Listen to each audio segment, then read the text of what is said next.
দেখো বন্ধুরা, আজকে আকাশ কিরকম রং হয়েছে। অনেক আকাশ উঠেছে, আকাশের তো কালো হয়ে চলে আসছে। অনেক মনে হচ্ছে অনেক বৃষ্টি হবে।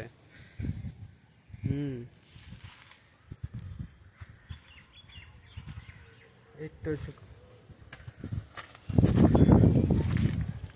তো অনেক কালো হয়ে চলে আসছে, বৃষ্টি অনেক হতে পারে, কত হবে কোনো জানা নেই। হ্যাঁ বন্ধুরা দেখেন,